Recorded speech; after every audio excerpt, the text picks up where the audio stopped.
ఈయన రేవంత్ రెడ్డి గారి విషయంలో చూస్తే నాకేమనిపిస్తుంటే ఇలాంటి సమయంలో రాష్ట్రం రెండుగా విడిపోయినప్పుడు సమయంలో ఇంత పొలిటికల్ గేమ్స్ ఆడే ఇంత రాజకీయ క్రీడలు ఆడే లగ్జరీ రెండు రాష్ట్రాలకి రెండు ప్రభుత్వాలకి ఉందన్న నాకు ఆలోచన వస్తూ ఉంటుంది.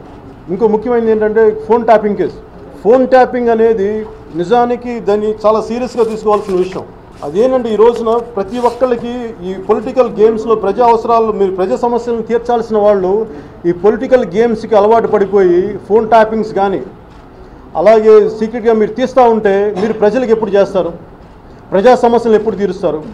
ఉమ్మడి రాష్ట్రంగా ఉన్నప్పుడు ఏదన్నా ఇలాంటి జరిగినా కానీ ఏదైనా భరించగలమో ఇంకోటి చేయగలమో కానీ చాలా సున్నితంగా రాష్ట్రం విభజన జరిగి ఇంకా సమస్యలు ఉండి ఇంకా 10 సంవత్సరాలు 15 సంవత్సరాలు ఎంతకాలం పడుతుందో తెలియదు. ఇలాంటి సమయంలో రెండు రాష్ట్రాల ముఖ్యమంత్రులకి చాలా బాధ్యతలు ఉన్నాయి అనేది ప్రతి ఒక్కళ్ళ ఆలోచన. నా ఆలోచన కూడా అలాంటిది.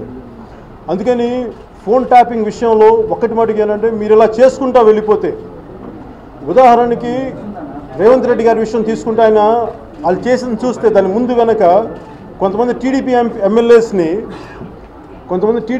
ఎమ్మెల్యేస్ని టీఆర్ఎస్లోకి వెళ్ళిపోయారు. ఓకే, పార్టీ వ్యక్తులు నచ్చకపోవచ్చు, ఏ పార్టీ టికెట్ మీద గెలిచామో పర్లేదని వెళ్ళిపోవచ్చు. కానీ ఇలా చేసుకుంటా వెళ్ళిపోతే పార్టీలు అభ్యర్థుల్ని తీసుకోగలం కానీ ఎమ్మెల్యేలని ఇప్పుడు ఉదాహరణకి తలసాని శ్రీనివాస్ యాదవ్ గారు ఉన్నారు, ఆయన్ని టీఆర్ఎస్లోకి తీసుకురాగలరేమో కానీ సనత్ నగర్ ప్రజల నమ్మకాన్ని తెచ్చుకోగలరా అని అనిపిస్తుంటుంది.